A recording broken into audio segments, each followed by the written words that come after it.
Hola, mi nombre es Alejandro Hidalgo Rodríguez y mi carrera es Ingeniería Civil. Durante este proyecto tratamos de determinar el comportamiento de un fluido al pasar por un tanque.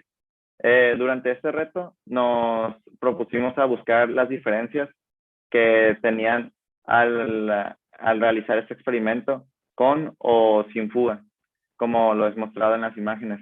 Eh, Hicimos varios experimentos donde el tanque se encontraba con un orificio de 1 centímetro de diámetro bajo la botella, al igual que con una botella con dos orificios de la misma medida.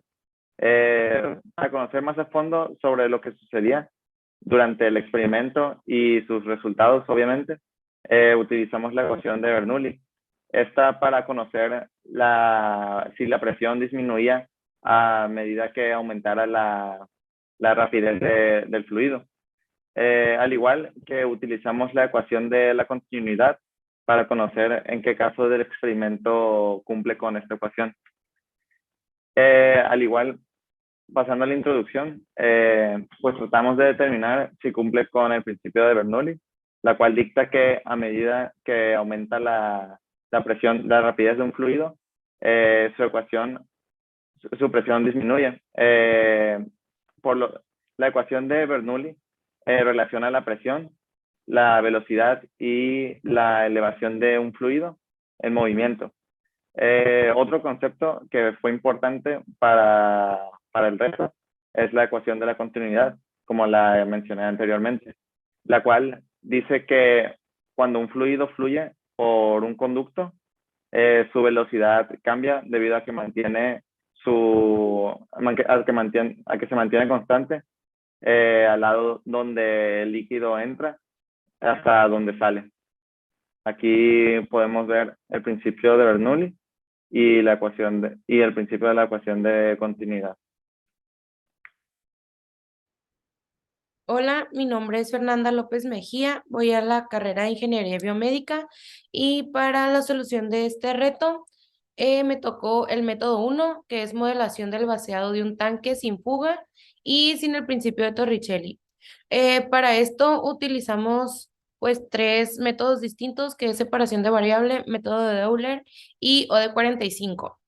En separación de variables, lo primero que hicimos al plantear esta ecuación fue despejar BA, que representa la velocidad con la que está saliendo el agua por el orificio de la botella que está hasta abajo. Y con el método de separación de variables obtuvimos beta. Y al meterlo en el código de MATLAB, obtuvimos este gráfico que tenemos aquí. Después, con el método de Euler, utilizamos la ecuación, esta que tenemos aquí, esta ecuación diferencial para poder obtener el gráfico y obtuvimos este que tenemos acá. Y por último, con OD45, que es una función que ya está prediseñada en MATLAB, y con la misma ecuación que en el método de Euler, obtuvimos este gráfico. Y si observamos de que los tres gráficos, podemos ver que son muy similares y al compararlos con los resultados, o sea, de los experimentos, las gráficas de los experimentos que realizamos, también son muy similares y tienen un pequeño margen de error, y se encuentran un poquito, o sea, el gráfico de los resultados de los experimentos se encuentran un poquito más arriba de la línea esta que grafican los métodos a los que llegamos por estas formas. Entonces, es un buen camino porque pues no va a ser exactamente igual.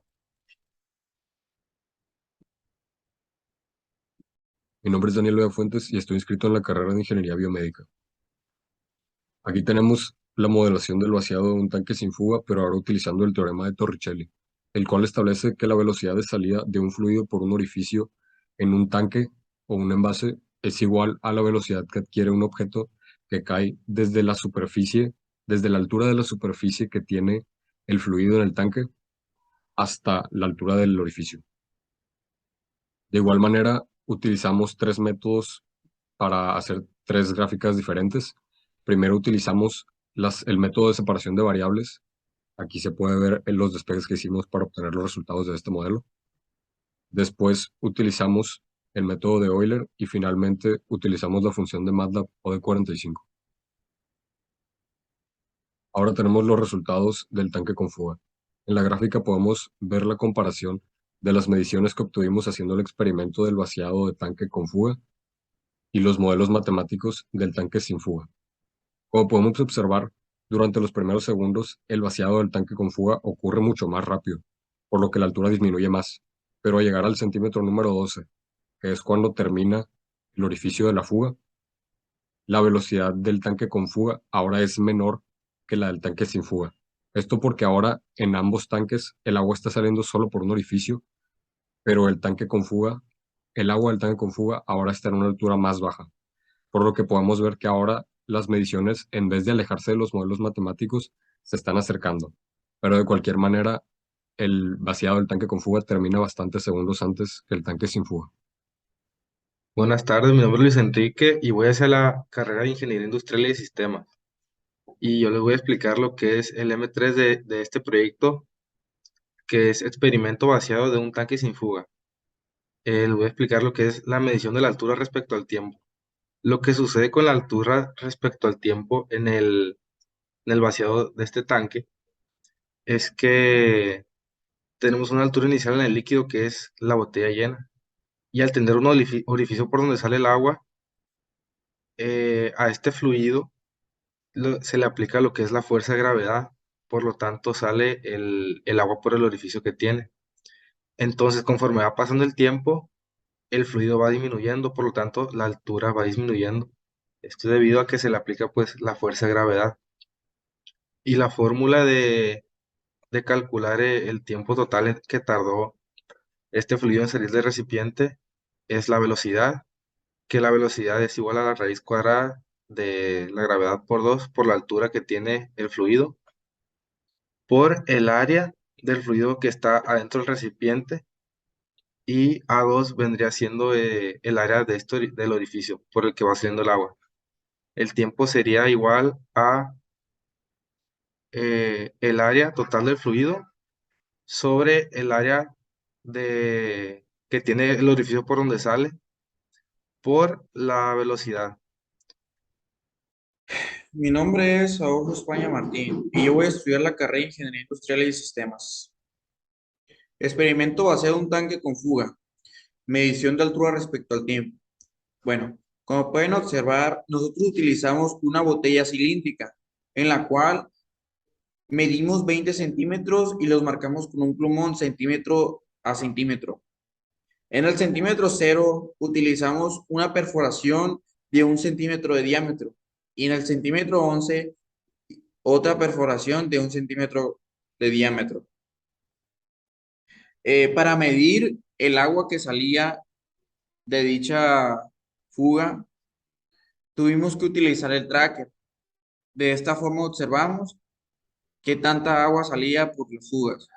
En la siguiente gráfica que se presenta a continuación, pudimos darnos cuenta de cómo el agua disminuía de una altura a 0.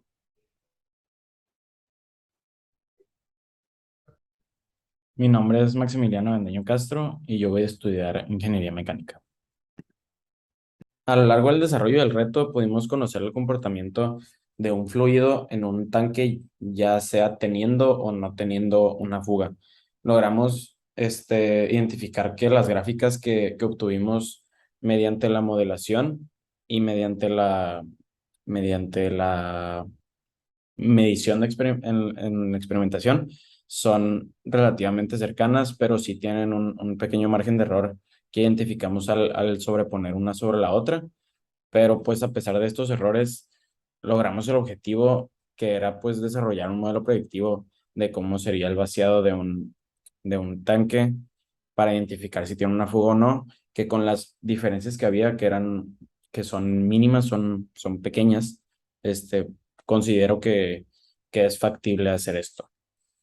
Pero Otra cosa que hicimos fue determinar a qué altura estaba la fuga del tanque o de la botella.